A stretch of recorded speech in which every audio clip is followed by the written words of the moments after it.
Couple's newborn baby passes away. 4 days later, a call from the hospital turns their world upside down. A phone call from the hospital 4 days later restored sanity to their existence. After the terrible death of their son, a nurse from the hospital where they lost their son contacted the grieving family. You'll never believe what she said. A Nashville couple, Katie and Josh Butler, have a fascinating tale to tell, and it all begins with the moment they met. As a result of their college romance, the couple wed in July of 2012. After a brief stay in France, the couple returned to the United States to begin a new life together.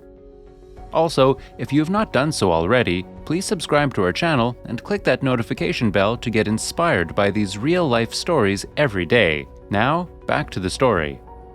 They were ready to start a family with so much enthusiasm, and Katie wanted to make sure that the baby arrived during the summer vacation so that she could spend as much time as possible with the child. Then, in September of that year, came wonderful news. Katie had just found out she was expecting her first child. Unfortunately, the 20-week scan showed symptoms that things weren't quite right. The couple seemed extremely worried. Katie told the advertiser that she and her husband went to the hospital in January 2015 when they learned that the baby had club feet and a thickening of the neck. All of those were indicators of hereditary disorders. After then, the couple realized that the pregnancy would not be easy. It was indeed necessary for Katie to have weekly scans to monitor the development of their kid. In the end, the expecting mother had to be induced at 39 weeks, and she gave birth to their son Dewey as a result. Doctors sent the baby to the intensive care unit because he weighed less than 4 pounds. The Butlers had a difficult time in the following days and weeks. Dewey had chromosomal rearrangement, as well as club feet and a webbed neck, according to the doctors.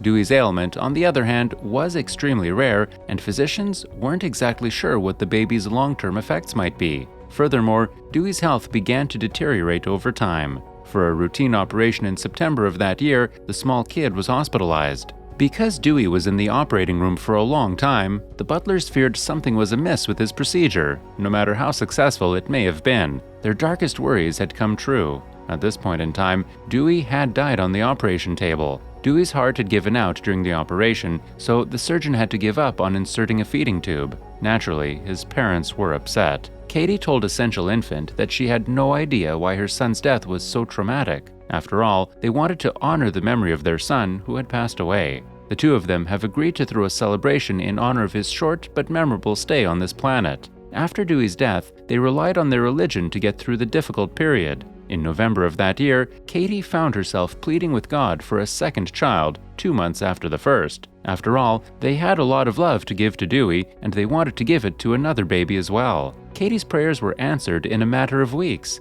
When she received a phone call from a nurse at the hospital where Dewey had been treated, she knew something was wrong. There had been a baby delivered, and he needed a home for the child, according to the nurse. Brax's original mother had taken the difficult decision to put him up for adoption so that he may get the best possible care. Her lungs were failing her, and she hadn't been released from the hospital yet. It was clear to the Butlers what they needed to accomplish. As soon as they got to meet Brax, who had been placed in their care 4 days earlier, they got to work on the adoption procedure. He was finally adopted after a few months. Brax and Dewey saved our lives, and we couldn't have met without them. Dewey's short life had a purpose, Katie explained to the center infant. Brax was taken home by the couple, where he grew stronger and stronger over time. It was decided that they could not have any more children because of Dewey's genetic issue, so they discussed adoption with hospital personnel. After that, they were given the option to care for a second child. "There's a lot to celebrate," said the pleased mother. Additionally, the couple may be interested in adopting again, according to Katie Joss's personal blog.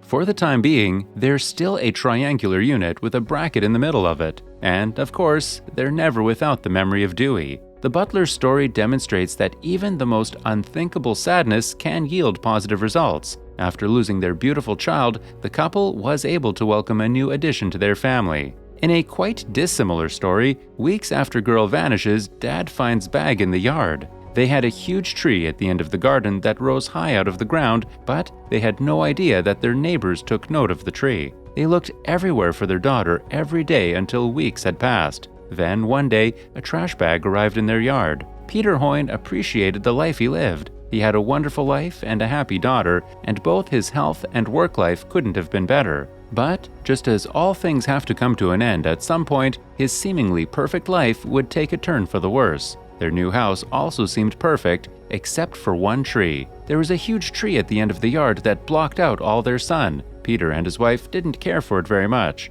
A lot of people might have liked it, but not them. But once he cut the tree down, he would soon regret it. Peter's daughter asked him to leave the stump. She loved nature and didn't want the entire tree cut down, but others felt the same way. It was just like any other Saturday morning until Peter and his wife found out their daughter was missing. They entered the young girl's room in the morning to find it empty. Hysteria and panic swallowed the loving parents' home. It was the beginning of the most terrifying journey of their lives. Peter and his family had only just moved into the neighborhood, so they didn't know many people. They assumed their daughter couldn't have made any friends so soon. They had to call 911 to report their daughter missing. It had been a few days, and she wasn't anywhere to be seen. But then, a strange thing happened. They heard a strange noise one night, but they brushed it off as just a rustle of the leaves in the wind. But they noticed that their food started disappearing. They thought that maybe a pest problem was going on. It was already hard enough. It couldn't have happened at a worse time. They knew that they had to set up mousetraps to deal with the problem.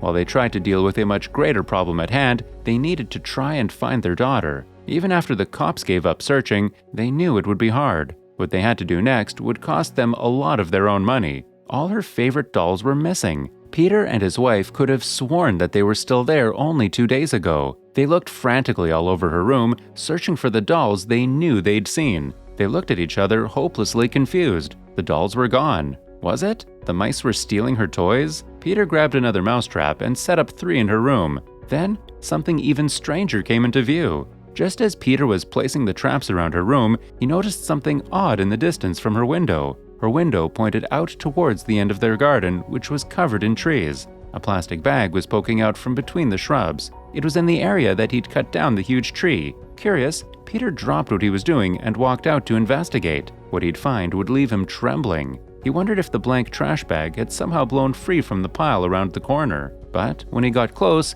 he realized that wasn't the case at all. The black plastic bag was sitting on top of a big tree stump. It sat perfectly still and wrapped all the way around it. Someone had definitely put this here. Without another thought, he reached out his hand and grabbed it. Peter lifted the bag to find a tiny roof with wooden shingles atop the tree stump. Then he looked closer and realized something incredible. The big tree stump had been completely remodeled. It had a wooden door and windows. It even had a small garden with flowers and decorations carved into the walls. But what was more shocking was what lay inside. Peter lifted open the tiny door and fell back in shock as the view of his missing girl came into focus. She sat in the tiny house playing with her dolls that went missing 2 days ago. Peter looked around and saw a mini chair, rug, table, and lamp. The miniature house was entirely kitted out. He grabbed his little girl and gave her a huge hug as tears fell down his cheek. It had been 2 weeks since he saw her last. What happened? Just as Peter sat her down,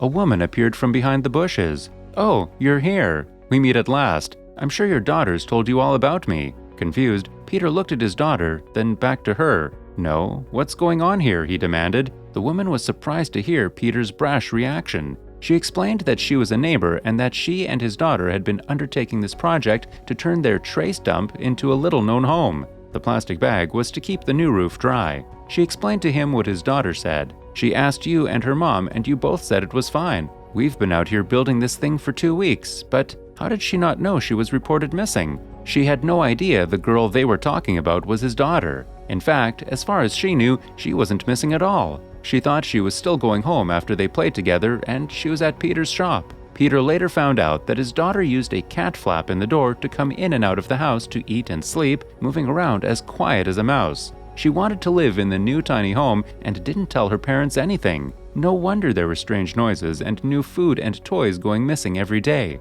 It wasn't a mouse, but rather his daughter. Peter expressed his thanks to the woman and told his little girl never to do that again.